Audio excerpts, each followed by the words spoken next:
Hello and welcome to Good News for Today. Mona here, and our scripture reading today is from Paul's letter to the Romans, chapter 8, verses 14 to 21. For all who are led by the Spirit of God are children of God. For you did not receive a spirit of slavery to fall back into fear, but you have received a spirit of adoption. When we cry, Abba, Father, it is that very Spirit bearing witness with our spirit that we are children of God. And if children, then heirs, heirs of God, and joint heirs with Christ, if in fact we suffer with him, so that we may also be glorified with him. I consider that the sufferings of this present time are not worth comparing with the glory about to be revealed to us. For the creation waits with eager longing for the revealing of the children of God. For the creation was subjected to futility, not of its own will, but by the will of the one who subjected it, in hope that the creation itself will be set free from its bondage to decay and will obtain the freedom of the glory of the children of God. The word of the Lord. Well, let's just take a moment and move outside. For all who are led by the Spirit of God are children of God. So what is Paul telling us in that line of scripture?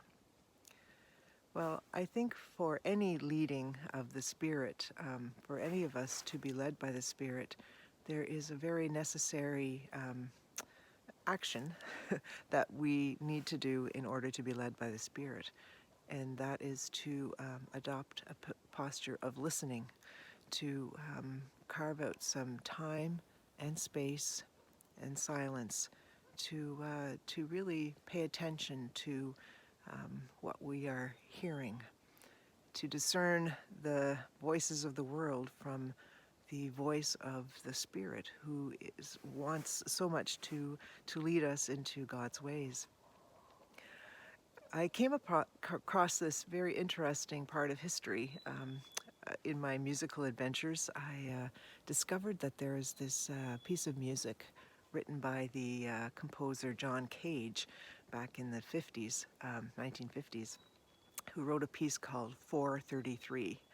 And basically, 433 is the length of this musical piece, which is entirely composed of rests.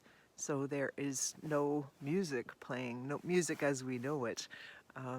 It's completely silent for 4 minutes and 33 seconds as the pianist sits at his piano holding a stopwatch so that he knows when because there are 3 movements to this whole piece of music.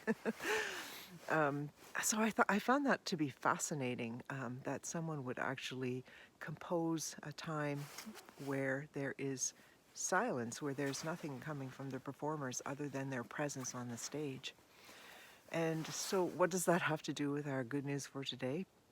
Well, I think it has to do with the fact that if we are going to be led by the Spirit, then we really do need to learn to be immerse ourselves in silence, to be able to hear that voice. In this day and age, there are so many voices coming at us, and it can be difficult to kind of tease out that voice that is so much wants to invite us to live in God's ways and to be with us, to be present in our lives. And also the piece of music, I got to thinking about it being kind of like a metaphor. Not that particular piece, but any piece of music is kind of a metaphor for our lives, isn't it? Where we have high notes and low notes and sort of minor sounding chords and major sounding chords, happy chords, sad chords, and also rests. And so to be conscious of, as we live our lives, as we compose our musical piece of that which is our life, that we pay attention not only to the notes that we hear, but also to those rests where we withdraw and take some time to listen to the Spirit's leading in our lives. And also, what I love about this particular line of scripture is the image of us who are being led by the Spirit as being children of God.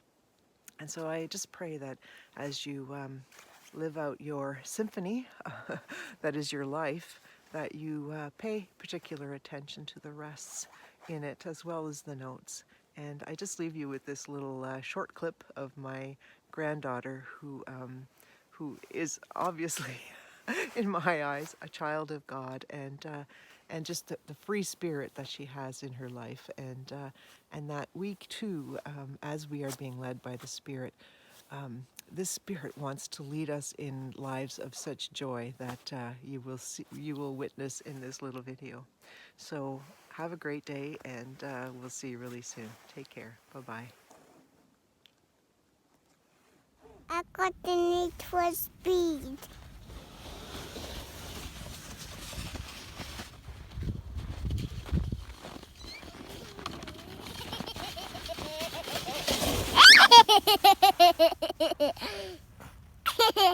Fun?